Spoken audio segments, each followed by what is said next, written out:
présenter Marie-Claude Gamache, qui a plus de 25 ans d'expérience dans la création, dans la culture, excusez-moi, et dans le monde des médias en plus. Bon. Donc, je vous laisse Marie-Claude Gamache. Merci, Gabrielle. Merci beaucoup. Mais bonjour tout le monde. On parle avec un micro parce que c'est enregistré. Hein? Bonjour, monsieur. Bienvenue. Alors, merci d'avoir choisi cet atelier. Ça me fait vraiment plaisir. Puis, comme je disais tout à l'heure, je suis toute énervée parce que je connais plein de monde maintenant que je ne connaissais pas il y a 2 jours. Mais on dirait que c'est des amis qui viennent me voir. Fait que c'est plaisant. C'est beau. C'est des liens. C'est beau. Alors, en fait... moi, je vais parler beaucoup de Saint-Jean-Port-Joli, puisque c'est là que j'ai choisi de vivre dans les dernières années. Et c'est là que j'ai fait beaucoup de développement touristique, mais vraiment ancré dans les arts et la culture, puisque auparavant, comme le mentionnait Gabrielle, j'étais vraiment une artiste qui œuvrait à Montréal. J'ai habité et travaillé à Montréal pendant 17 ans. Puis comme comédienne, et puis j'ai produit des spectacles, des parcours déambulatoires sur différentes thématiques. J'ai fait de la télé, j'ai fait de la radio. Bon, j'ai fait une belle vie jet set. C'était super le fun. C'était payant, c'était le fun. Mais un jour, on est parti, mon conjoint et moi, avec le plus vieux, on est parti un peu sur un coup de tête pour aller vivre à la campagne. Parce qu'on partait, comme tout le monde, en vacances le long du fleuve Saint-Laurent.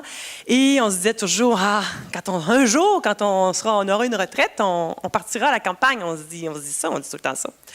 Et bonjour, bienvenue, entrez. Et à un moment donné, on s'est dit, ben là, la retraite, nous, on est en art. La retraite, il n'y en aura pas.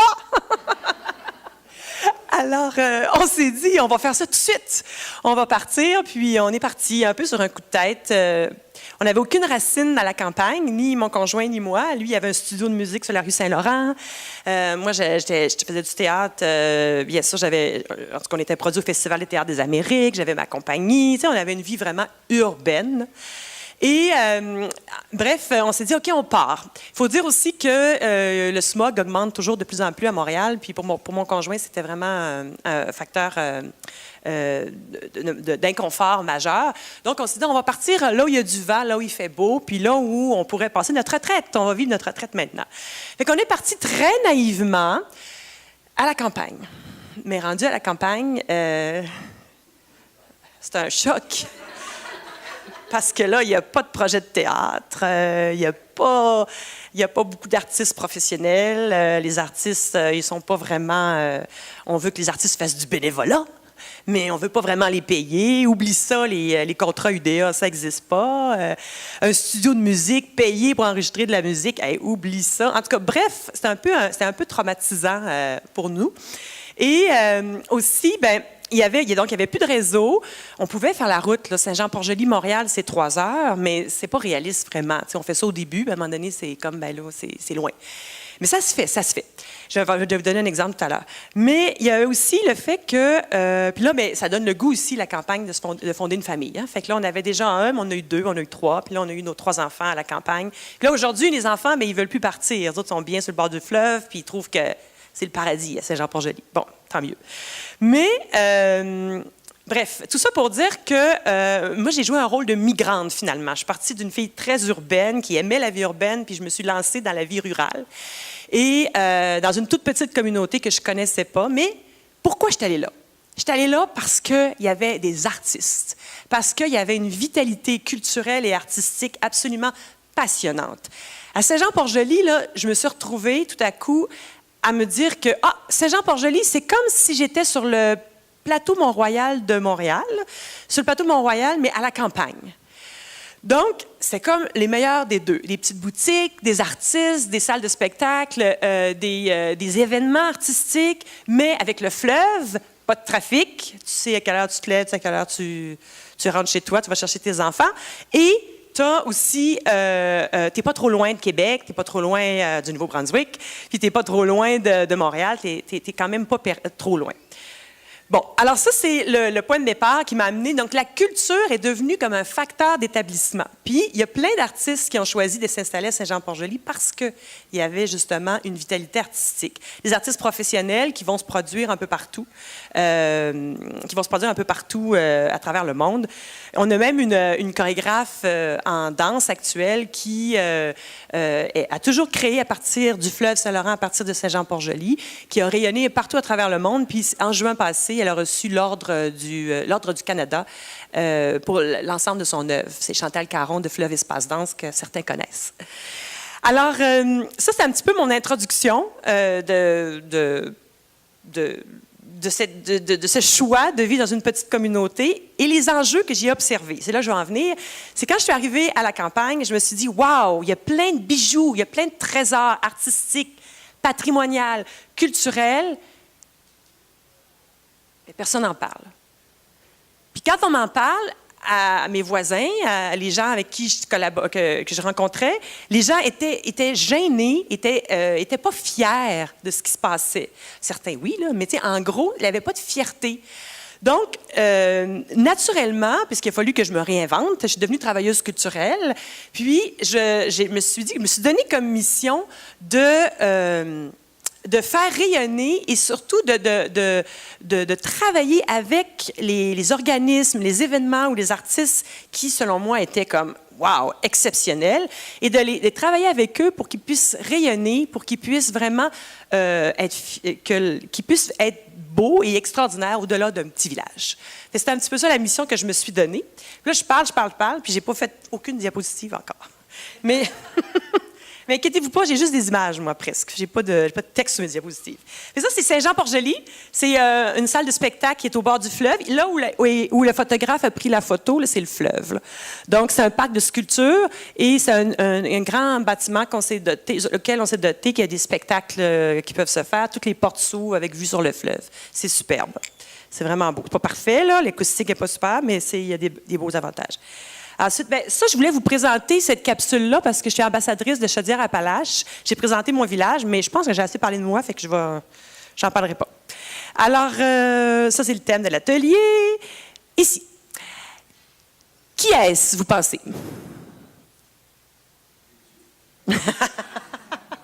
J'espère que non. Saint-Jean, c'est bon. Un agriculteur?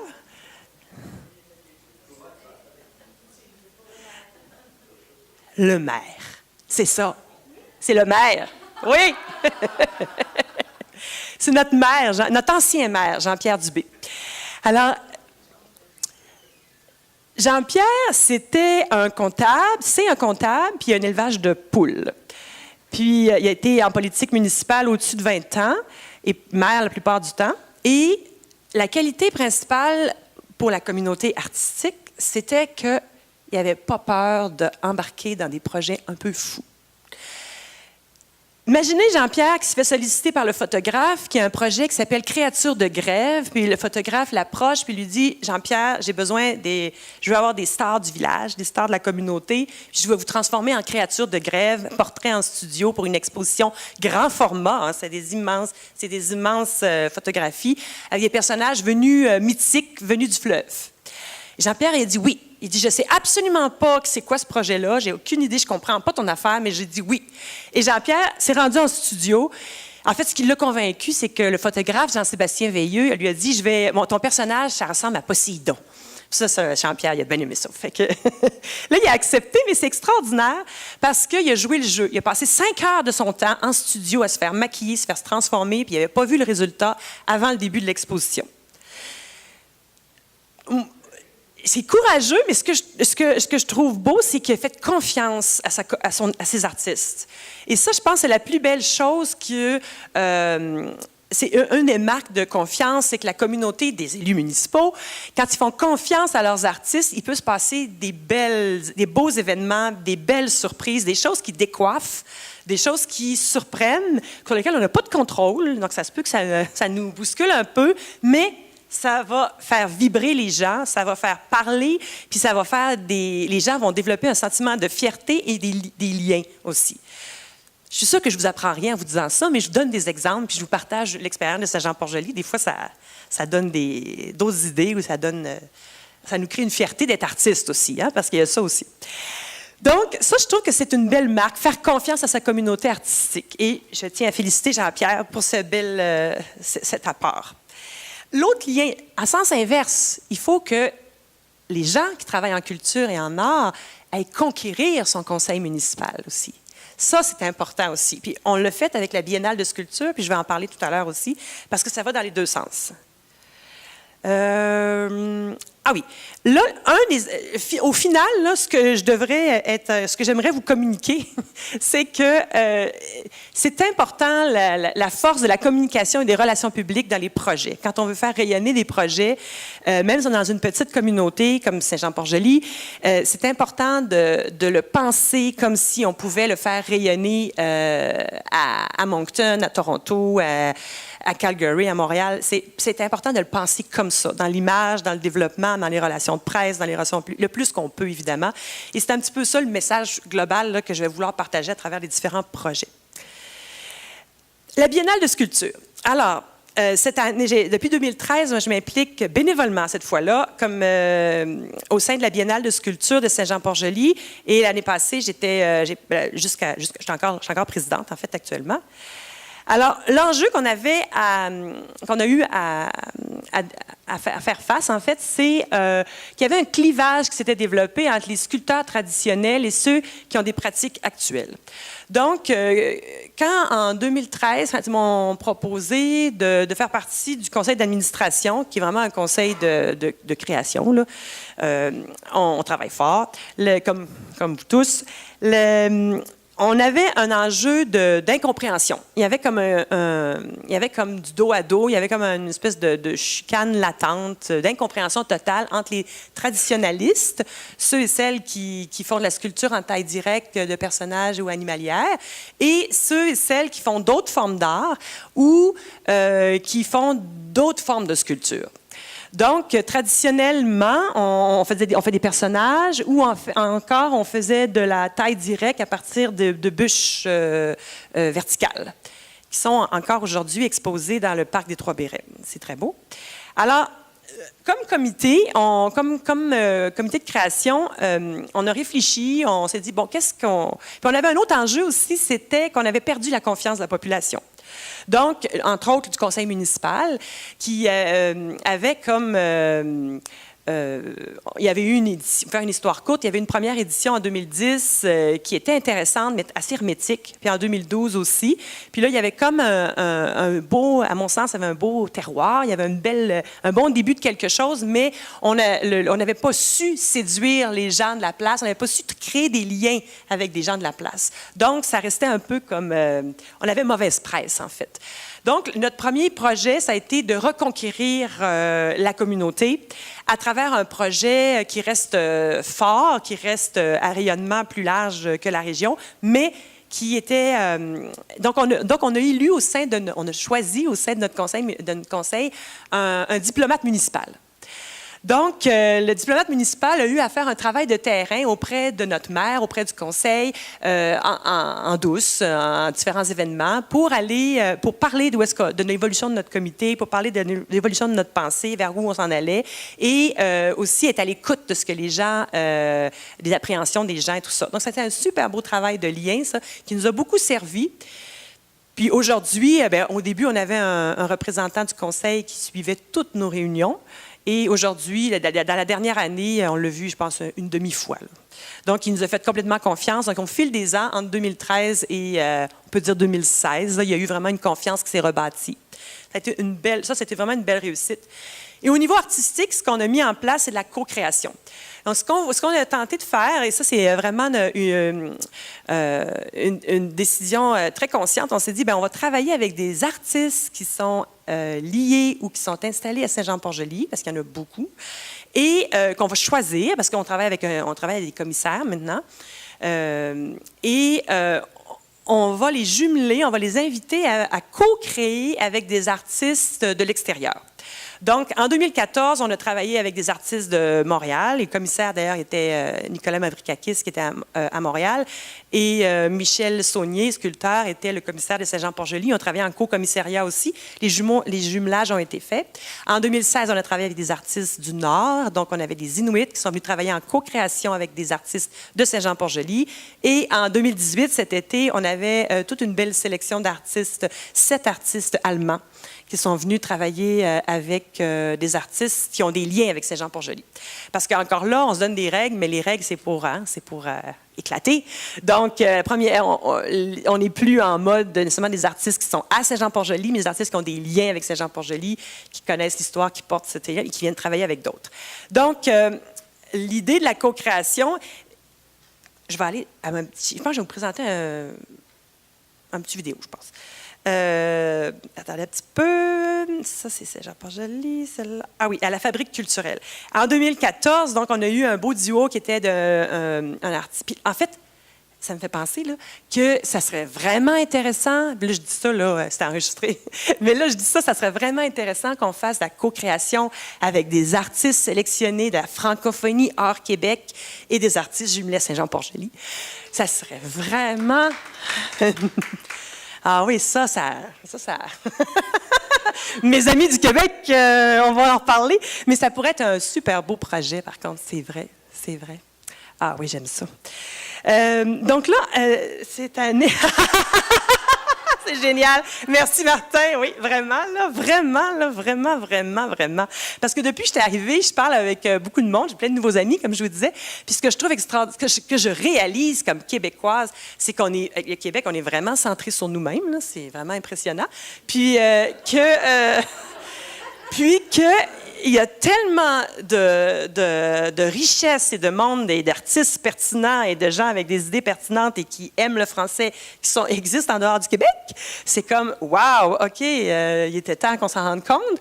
Puis je me demande, d'ailleurs, on ne l'a pas dit tout à l'heure, mais je me demande vraiment, il me semble que Radio-Canada devrait être le premier vecteur de diffusion un des vecteurs qui est déjà implanté partout, coast to coast, qui serait super pertinent pour avoir des émissions qui parlent de ce qui se passe ailleurs, tu sais, puis d'arrêter d'avoir des frontières. Il me semble que ça serait comme relativement facile à implanter. Oui? Il y a aussi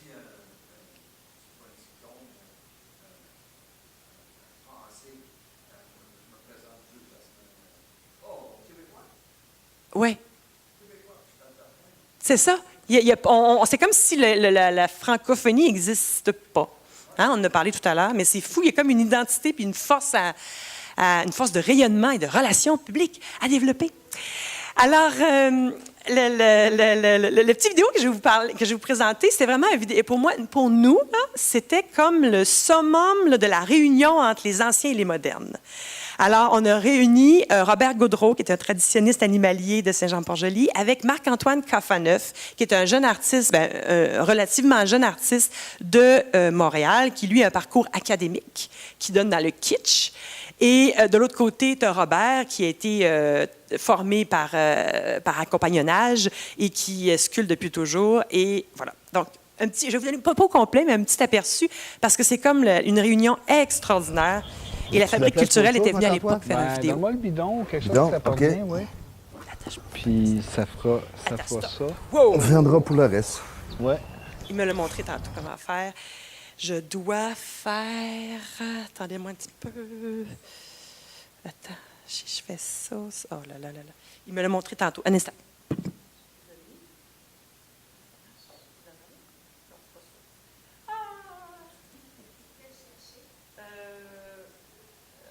Oui, peut-être, parce que là... Oui, c'est ça. Il me l'a montré comment faire tantôt, mais j'ai pas... Comment? Ah, puis je vais revenir après?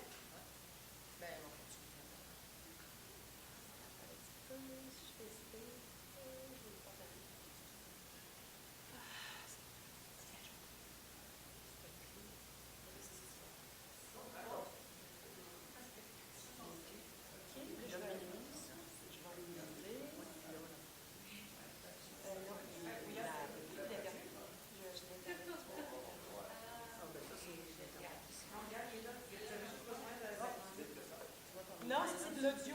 Je vais aller. Mais là, c'est parti. Oh.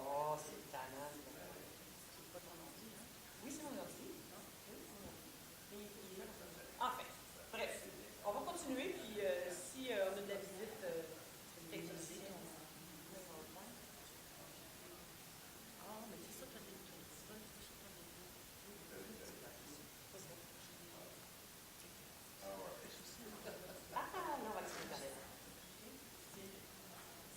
OK, c'est bon, on l'a là. Ah, merci beaucoup. J'ai emprunté les skis de fond de ta blonde. Il manque 2-3 éléments. Ouais. Mais Ben, je pense que ouais. ça ressemble à ouais, ça. ça hein. commence à ressembler à ça, ouais. Ouais. Avec 2-3 éléments ici. Puis après ça, on rajoute La chèvre. la chèvre. Ouais. Peut-être la chèvre tournée de l'autre côté, ça va Ouais. être bon aussi. Ouais. Ça, c'est le fun, il y a un hipster qui regarde notre pièce. Oui. Ouais.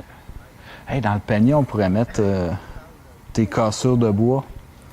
On le On remplit de copeaux. le remplit de copeaux. Rempli de copeaux. Ouais, on le remplit de copeaux. Officiel. Rempli de copeaux Ouais. de bois. La Biennale, en fait, c'est la rencontre, pour cette année, c'est la rencontre entre 7 duos d'artistes, composés d'un artiste local de Saint-Jean-Port-Joli et d'un artiste en provenance de Montréal, Québec ou Toronto, un artiste plus art contemporain.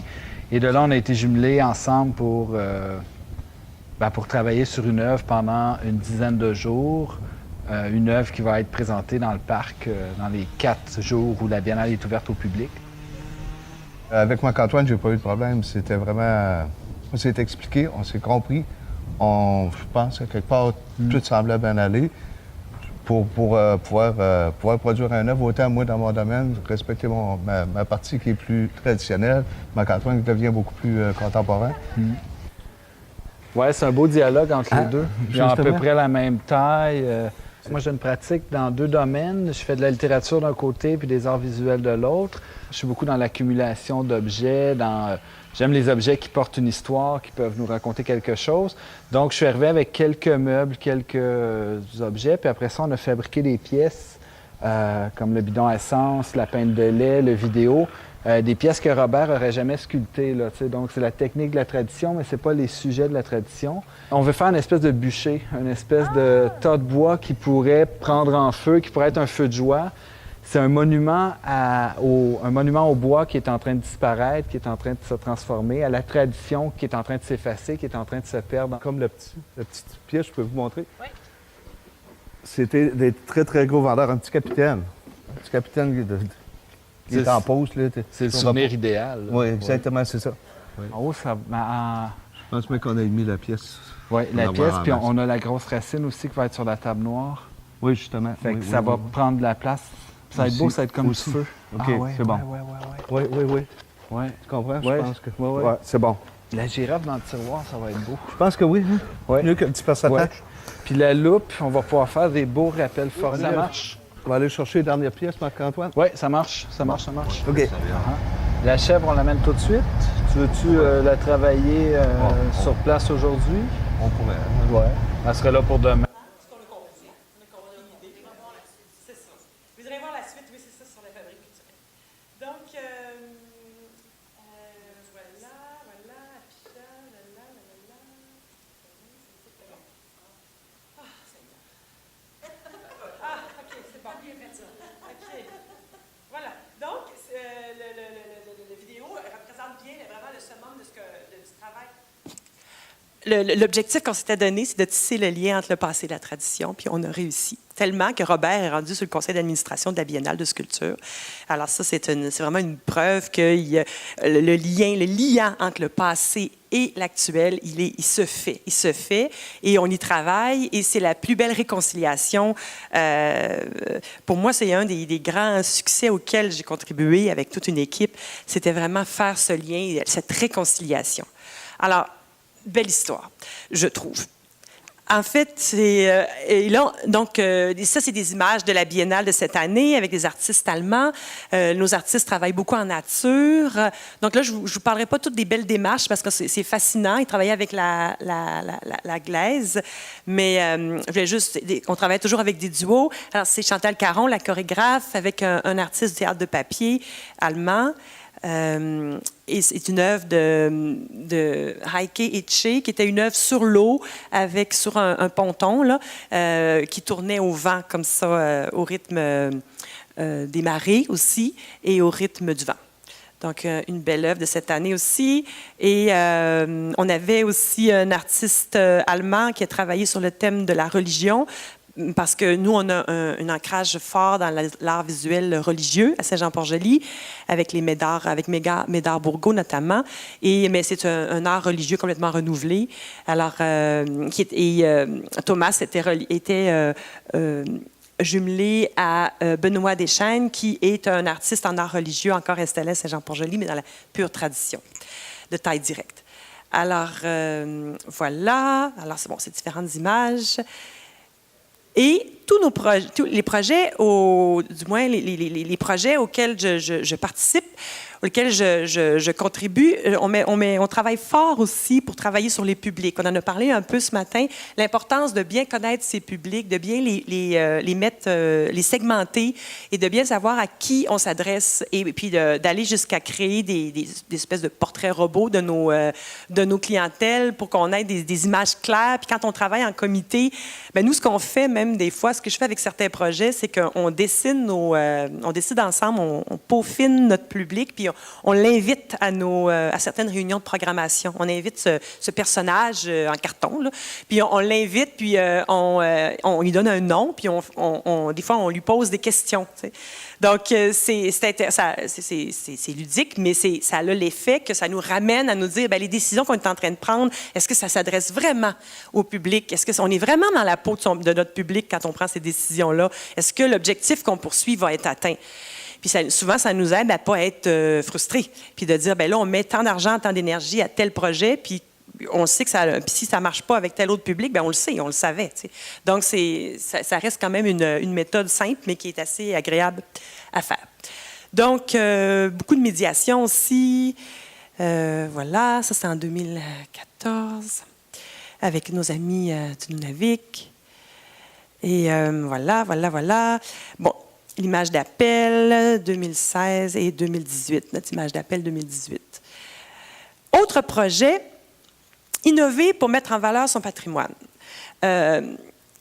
Je collabore aussi avec le Musée maritime du Québec, qui est situé à Lillet, qui est le village d'à côté, c'est à 15 minutes. Et on a proposé un projet pour mettre en valeur le fait maritime. Parce que Saint-Jean-Port-Joli, c'est la sculpture. À Lillet, c'est beaucoup le maritime. En fait, toute la côte du Sud, le maritime est important. Et c'est une histoire commune pour la plupart des gens du territoire. Et on a déposé un projet de balado, un projet de docu-fiction audio qui invite les gens à se promener dans les 3 villages, de Lillet-sur-Mer à Saint-Jean, à Village-des-Aunais, avec une histoire entremêlée de commentaires de spécialistes, que ce soit des archéologues ou des citoyens spécialistes du territoire, ou encore des historiens, etc., mais des gens du territoire, des gens qui habitent là et qui s'intéressent et qui ont des spécialités, et entremêlée avec une histoire fictive, une histoire qui est née de la recherche sur le territoire. J'avais déjà fait 2 projets semblables à Montréal à l'époque, un sur la prostitution de rue, puis un sur les femmes et la religion. Et quand je suis arrivée dans la campagne, je m'étais dit, oh mon Dieu, un jour, je vais refaire un parcours balado à la campagne. Sauf qu'à la campagne, les thèmes sensibles, faut faire attention, hein, parce que tout le monde se connaît, vous savez, c'est une petite communauté. Donc, c'était pas tout à fait approprié. Mais là, les années ont passé et il y a eu une opportunité. Et là, on a pris aussi l'axe transversal du maritime, qui reste quand même un sujet pas trop intime, mais avec on lui a pris quand même un angle très personnalisé. Donc, le projet a été accepté et dans un programme d'innovation et d'intermuséalité. Intermuséo. Donc, on a travaillé avec un partenariat avec des musées. Ça aussi, vous le savez sans doute, hein, c'est toujours assez complexe de travailler avec d'autres partenaires qui ont chacun leur agenda et leurs défis. Mais quand même, on a réussi. Et le projet va sortir au mois de septembre. Il n'est pas créé encore, mais j'avais envie de vous faire entendre en exclusivité. C'est comme une générale, parce que ce n'est pas le montage final, mais c'est le montage presque final. Donc, un petit extrait. parce que ça dure, dans les faits, c'est une balade qui dure 2 heures. Les gens sont en voiture, ils écoutent l'histoire, il y a de la musique, il y a des extraits, bon, et on les amène, il y a une voix guide qui les amène à différentes stations, différents lieux qu'on a choisis. Il a fallu qu'on discrimine, évidemment. On a pris des moments, on a choisi des endroits qu'on trouvait qui valaient la peine de découvrir ou qui étaient incontournables, selon. Et les gens donc, sont invités à suivre cette histoire-là. Et ça permet, et notre public cible, attention, c'est très important, notre public cible, c'est les solos et les duos qui partent en voyage pour une journée, des excursionnistes probablement, mais surtout les gens de l'extérieur de la région. Donc, c'est pas une activité pour les familles. Tu prends pas ton auto avec 3 enfants en arrière pour écouter ça. Ça va être vraiment plate. Puis, tu vas pas non plus. C'est pas pensé pour les gens de la région. Mais, par contre, on l'a créé. J'ai 30 intervenants de la région qui sont inclus par petits morceaux dans le balado. Donc, j'ai des comédiens. Je pensais pas trouver des si bons comédiens sur mon territoire, mais des super. J'ai 2 comédiennes de Montréal seulement, deux personnes qui sont venues, mais pour faire 2 personnages précis. Mais tous les autres, c'est des comédiens du territoire et les intervenants, c'est des spécialistes du territoire aussi. Donc, voilà. Donc, je vais vous faire écouter un petit extrait, puisque c'est correct? Oui? OK. Super. Faut pas que je rate mon coup. Escape, c'est ça. Escape. C'est toujours ça, hein? Escape. Escape, là. Puis là, excitant. Non, je veux juste descendre ça. Je veux juste aller sur mon bureau. Attends un petit peu.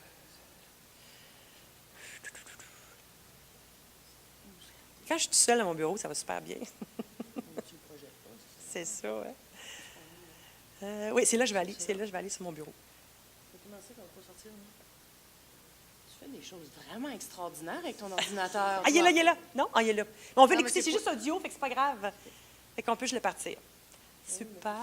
Non, mais gars, je vais y aller là. C'est Ok, juste vas-y, audio. Vas-y. Fait que c'est Ah, super. c'est juste audio. Oui, c'est juste audio. Ah, ben vas-y. Si il vous est possible d'écouter le balado en dehors de votre voiture, nous vous suggérons de marcher sur la route qui est à gauche du musée. Après une courte marche, vous trouverez un accès à une plage qui donne sur le fleuve à votre gauche. Vous pouvez écouter cet ancrage en marchant vers le fleuve. Sinon, nous vous suggérons d'écouter les 2 prochains ancrages dans votre voiture avant de prendre un moment pour marcher vers le fleuve. Tante Émilie. C'est tellement vague dans mon esprit.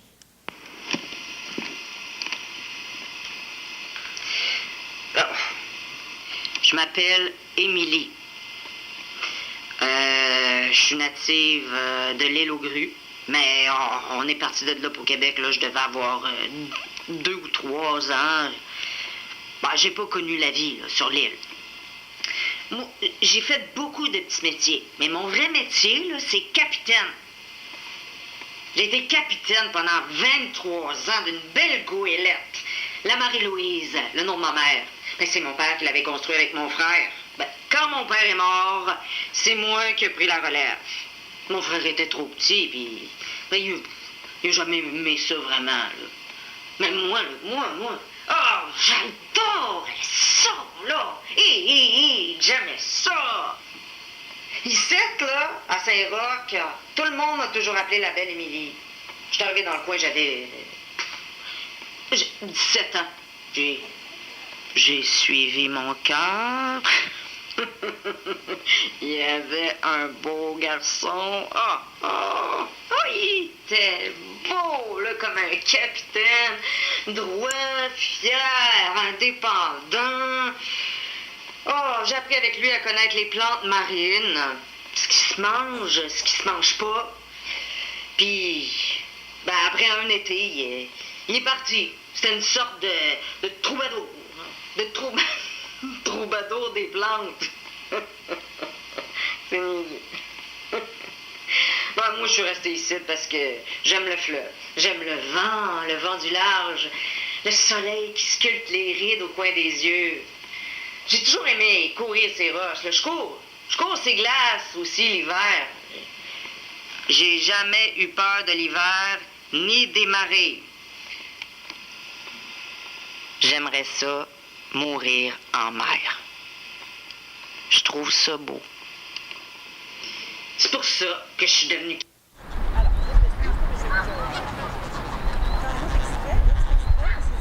C'est beau ici, hein? Oui, Vous n'êtes pas d'ici? de Montréal. Je suis venue pour les funérailles de ma tante Émilie. Ah! J'en ai connu une, Émilie. Ben, puis je peux vous en parler. Certains ont dit aussi qu'elle attrapait dans ses filets des dizaines d'hommes chaque année. Qu'elle envoûtait les plus beaux, les plus faibles et les plus sensibles. Et qu'à leur retour, après avoir faim de s'être perdu en mer, d'avoir manqué la marée sur une île, ils n'étaient plus jamais les mêmes. L'œil plus doux, le regard nostalgique.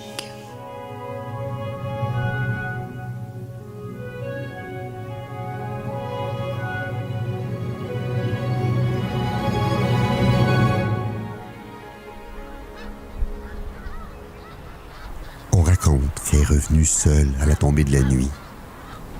Plus personne n'attendait quelqu'un. Qu'elle avait amassé.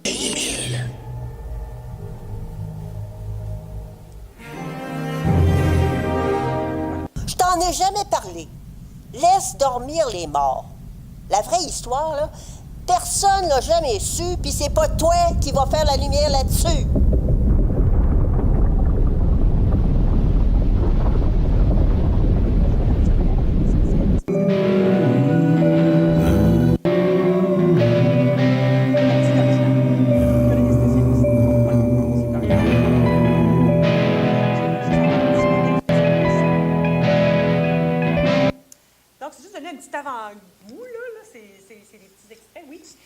Merci de me le rappeler. Donc, ça, c'est un projet qu'on a travaillé en partenariat. Et puis, ça s'appelle des promenades pas comme les autres.ca. Si jamais ça va sortir au cours du mois de... On va faire le lancement au printemps, mais il va être disponible dès cet automne. Donc, si jamais vous êtes curieux, voilà. Et oui. Oui. Oui, alors ça, c'est le ministère de la Culture et des Communications. C'est une enveloppe, un programme de l'innovation et de partenariat entre les musées. Oui, donc c'est du Québec. Oui, parce que comme l'a bien dit M. Arsenault aussi jeudi, des beaux projets, c'est le fun, mais il faut qu'il y ait de l'argent, il faut qu'il y ait de l'investissement. Puis c'est important aussi oui, le travail bénévole, c'est super important, mais il faut aussi investir dans des professionnels, des gens qui sont capables de mener à terme des projets et de s'engager à 100% à temps plein sur des projets pour les mener à terme. Donc c'est sûr que ça demande de... Oui, vous le savez, là, mais il faut se le redire, hein, c'est important, puis il faut convaincre nos élus aussi de l'importance.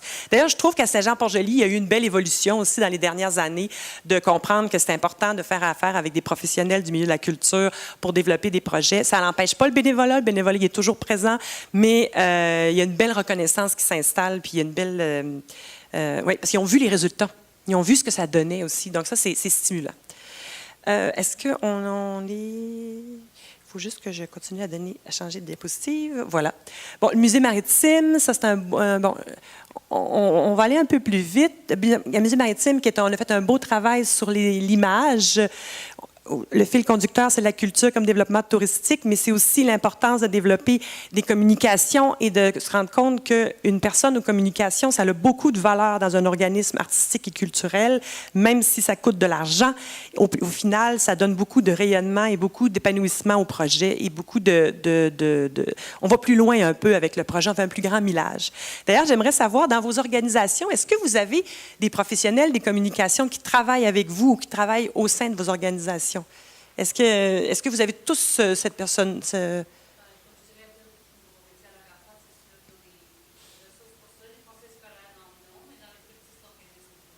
Les plus petites organisations, c'est pas évident hein, de choisir ça.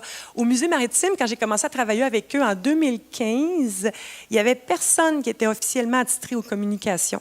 Et le Musée maritime du Québec, c'est une des plus riches collections maritimes du Canada. C'est un superbe musée avec des installations incroyables, 2 bateaux-musées qu'on peut visiter. C'est vraiment un musée qui a 50 ans cette année. On célèbre ses 50 ans. Et il n'y avait personne qui était attitré aux communications. Donc là, on a développé des habitudes de communication, des outils. Il y avait des outils de communication, mais il n'y avait personne qui était obsédés par les communications. Puis il faut ça, hein, c'est un travail de tous les jours de relations avec les différents publics. Puis on l'a établi petit à petit, puis ça porte des fruits. Ça porte des fruits, clairement. Il y a plein de belles réussites avec le musée. Entre autres, on a développé un projet de relations publiques. C'est un projet de bateau fantôme pour l'Halloween. À bord du Ernest Lapointe, le bateau rouge que vous avez vu tout à l'heure, là, à l'Halloween, c'est un beau travail avec la municipalité de Lillet et on développe avec 70 acteurs bénévoles un bateau qui est complètement hanté, avec des thématiques chaque année différentes. Et ça dure une seule journée parce que c'est des acteurs bénévoles. Donc, une journée, c'est parfait. Et c'est fou, l'année passée, on avait 2463 visiteurs qui sont venus.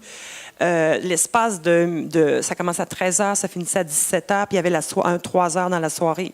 Juste ça, puis il y avait 2500, puis on est loin, on est loin, puis on est proche, là, mais on est dans une toute petite localité à 1h15 de Québec. Fait que les gens, ils ont tout ce qu'il faut à Québec. Ils n'ont pas besoin de sortir de Québec. Mais malgré ça, on réussit à attirer des gens de l'extérieur. Ça, c'est l'équipe des bénévoles, le soir. Donc, ça, c'est un beau projet de relations publiques qui se poursuit, puis de belles collaborations. On a écouté ça, c'est fait, hein, c'est pas parfait. Ça, c'est la promenade comme les autres qu'on a entendu tout à l'heure. Le défi qu'on a avec ce projet-là d'audio, c'est vraiment de bien camper le fait que c'est un docu-fiction, qu'il y a des histoires qui sont entremêlées avec des faits scientifiques. Et ça, c'est vraiment, dans le milieu muséal, c'est très dérangeant. Cet aspect-là, c'est innovant. Puis, parce que tout le monde s'attend à avoir des visites guidées ou s'attend de devenir quasiment spécialiste d'un thème à la fin de la visite guidée, alors que nous, notre objectif, c'est d'ouvrir des portes, de semer des étincelles et de faire vivre des émotions aux gens qui écoutent l'histoire, qui écoutent les spécialistes, qui sont dans le territoire, ils conduisent l'auto, ils arrivent à des stations, ils ont des points de vue. Donc, ils ont l'immersion réelle avec de l'audio, avec de la musique qui transporte ailleurs. Et à travers ça, il y a plein de portes qui s'ouvrent. Après ça, libre à eux de refaire le trajet, d'aller visiter les musées ou les points d'intérêt. Mais c'est toute cette ouverture-là. Puis la beauté d'un balado, comme vous le savez, c'est que les gens peuvent le faire chez eux aussi avant de partir. Donc, ça aussi, c'est une belle façon de découvrir un territoire puis de travailler en partenariat aussi. C'est une belle façon de faire un circuit. Et Saint-Jean-Port-Joli, village créatif, on en a parlé un petit peu hier. L'enjeu qu'on avait, c'est de travailler sur l'actualisation de l'image de marque. On a travaillé d'abord avec nos artistes à les présenter, puis après ça, on a travaillé aussi avec beaucoup de photographies et de vidéos qui nous permettent de mettre en valeur les ateliers que l'on fait. Un des beaux publics pour les ateliers de créativité qui durent d'une journée à 5 jours à Saint-Jean-Port-Joli, vraiment vivre dans le village, parce que les valeurs qu'on défend, c'est vraiment de devenir des citoyens éphémères. Ce qu'on propose aux visiteurs, c'est de devenir des citoyens éphémères, donc on leur propose les meilleurs endroits où aller manger, les plus typiques, ce qui est plus port-jolien. Quand tu viens faire du tourisme créatif, on vous invite à vivre, à faire ce que les gens de la place font. Donc, c'est sûr qu'on a un village très riche là, pour 3463 habitants, là, mais on a quand même 13 restaurants, on a 9 hébergements. On a 13 hébergements. Non, 13 restaurants, 19 hébergements et 9 événements au cours de l'année. Donc, c'est quand même beaucoup là, pour une petite communauté comme ça. Le 8 % du budget, comme je disais hier, municipal est alloué à la culture, patrimoine et tourisme. C'est impressionnant quand même. Mais un de nos beaux publics cibles là, pour le tourisme créatif, c'est les groupes scolaires. On a des groupes scolaires qui viennent en fin de parcours vivre des moments. Moi, je leur design un séjour complet, là, et avec le fleuve, puis avec les ateliers d'artistes, puis c'est extraordinaire. C'est des magnifiques immersions dans la créativité. Mais en étant ici au réseau, je me dis que ça serait des magnifiques immersions aussi dans la francophonie. Ça serait vraiment génial à travers le prisme de la création. Mais du fait, on parle français, puis du fait, on n'a pas besoin de parler tant français parce qu'on crée de nos mains, mais veut pas, tout est en français. Fait que je me dis, ça serait un beau lien à faire avec le réseau, là, vraiment. Puis ça marche très, très bien avec les écoles, là, c'est extraordinaire. Là. C'est des jeunes encore en charpenterie, en photographie, en lutherie. Et, juste avant de faire le happening, je vais juste parler d'un autre projet qui vient avec Saint-Jean-Port-Joli Village Créatif. On a mis en place aussi à Saint-Jean-Port-Joli des vélos créatifs, les jolis vélos créatifs. Donc, ce sont des vélos vintage qui ont été restaurés avec une belle boîte de bois, là, comme vous voyez, là, pour que les gens partent sont gratuits. C'est complètement gratuit. Les gens peuvent les emprunter et ils peuvent partir à la découverte du village en vélo. C'est des vélos vintage. Donc, c'est sûr que tu ne fais pas de la compétition avec ça, mais on a de toutes les grandeurs. Il y en a même qu'il faut freiner par les pédales. Mais bon, on demande aux gens de choisir un vélo qui leur convient. Ils ont tous des noms. Et l'idée, c'est vraiment librement de parcourir à un autre rythme le village pour laisser la voiture en paix et partir comme ça. Et l'idée, c'est d'aller magasiner un peu. Pas juste magasiner, ça peut être aussi aller sur le bord du fleuve puis magasiner des coquillages, là. Mais parce qu'on a interpellé les entreprises et on a une douzaine qui embarquent chaque année. Alors, quand les gens arrivent avec un vélo créatif dans l'entreprise et qui achètent quelque chose, ils ont une petite douceur qui leur est offerte gratuitement. Donc, par exemple, à la crèmerie, quand tu arrives avec ton collant de joli vélo créatif et ton vélo, ben, tu commandes une crème glacée, ben, tu as un tour de crème glacée de plus. Tu changes de gamme, tu augmentes le format. À la poissonnerie, ils offrent aux gens qui vont acheter chez eux en vélo créatif un petit croton d'esturgeon, gratuitement, en format échantillon. Donc ça, c'est complètement gratuit et libre. Le financement est venu d'un privé, d'un restaurant, le restaurant La Libellule, qui est au cœur du village. Elle a investi de l'argent pour la flotte de vélos, puis on a travaillé le projet ensemble. Mais c'est vraiment, son investissement vient du privé. Et la ville, la municipalité, c'est le bâtiment qui est derrière, là, nous a passé un stationnement. Et l'Office du tourisme travaille avec nous pour en faire la promotion. Mais c'est vraiment au privé. Ça, c'est complètement privé. Puis c'est gratuit. Donc, on ne fait pas d'argent avec ça, mais on fait parler de nous. À la télévision, à la radio, à tout bout de champ, on a des clins d'œil, on a des petits... les journalistes en parlent, ils passent par Saint-Jean-Port-Joli, après ça, ils ont le goût d'en reparler, ils disent « Ah, c'est le fun à Saint-Jean, on peut aller faire du vélo, on peut se promener. » Donc, tu sais, c'est des façons d'interpeller les gens et de les amener à voir autrement le village. Donc, ça, je trouve que c'est une belle petite attention. Et ben merci, mais avant de vous dire merci, j'ai envie de vous présenter une dernière petite vidéo. Est-ce que ce serait correct? Oui, c'est un beau projet, un projet avec Saint-Jean-Port-Joli Village Créatif. C'est un projet où on a mis plusieurs artistes ensemble et on a vraiment... le but, c'était de créer un happening d'hiver. Donc, on s'est assis puis on s'est dit, ben, qu'est-ce qu'on fait? Fait qu'on a c'est vraiment une création collective avec des artistes en art visuel, beaucoup, mais pas juste. Puis on a créé un happening. Donc ça s'est passé durant la tempête, un soir d'hiver, de la fête d'hiver. Ça a duré un soir, donc il fallait être là. Et c'était un parcours qui nous amenait de la vigie puis on va l'écouter un petit extrait, là, avec de la musique de glace. On avait toutes des percussions fabriquées en glace. On avait les alpagas étaient présents. On avait un conteur. On avait la chorégraphe qui a monté une chorégraphie aérienne sur le bord de l'eau. Et ça s'appelait, le projet, je l'avais appelé l'esprit des grèves. Et le soir de la représentation, c'était la tempête totale. Et l'esprit des grèves était venu. Il nous avait entendus. Ça a été absolument magique. Fait que je vais vous laisser en écoutant cette petite vidéo. C'est pas très long, c'est un montage resserré, là, en espérant que ça fonctionne. Fait que je pense que José va venir me voir.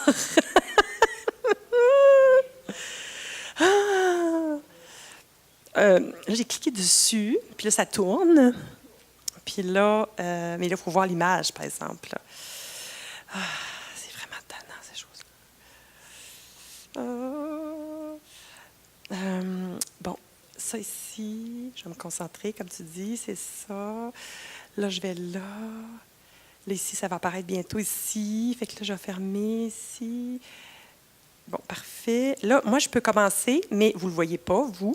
Fait que c'est toujours la même question. Comment on fait pour que ça apparaisse? Je trouve ça vraiment... Comment je fais pour que ça...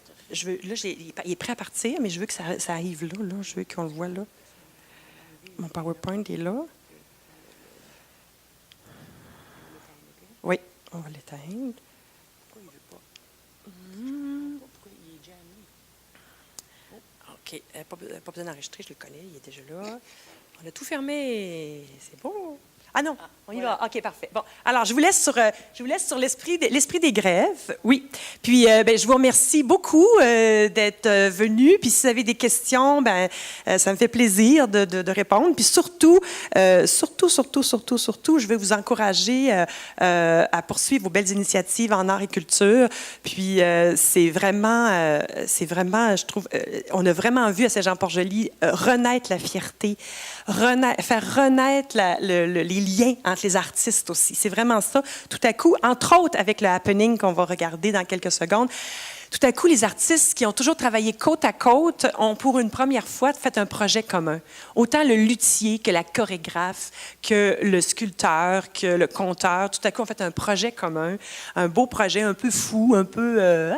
mais ça a le fait que les gens ont recommencé à se parler, c'est une chose, mais à travailler ensemble, c'en est vraiment une autre. Et ça a été vraiment un beau succès, ça aussi.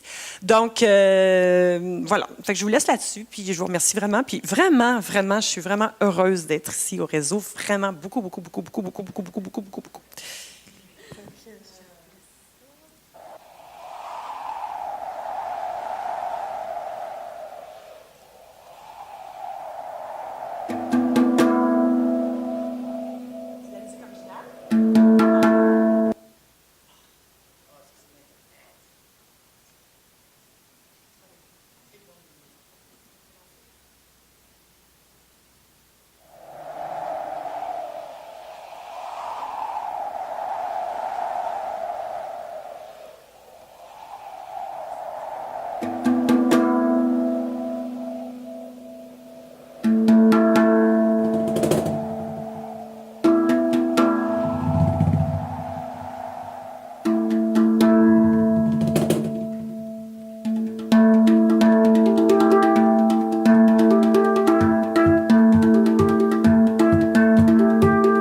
Parce qu'ici, à Saint-Jean-Port-Joli, on a un village maintenant, un village créatif. Et cette création-là peut vivre à travers l'espace, le temps. Et c'est grâce à vous, c'est avec vous que ça va continuer à se perpétuer. Je vous remercie beaucoup. Puis vous savez pas quoi? Il y a du vin chaud qui nous attend de l'autre bord. Yes!